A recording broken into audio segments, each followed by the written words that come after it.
Here we will use the designs.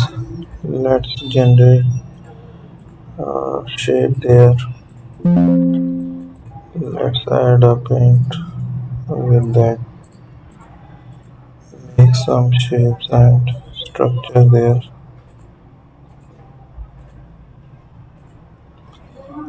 We will keep editing there.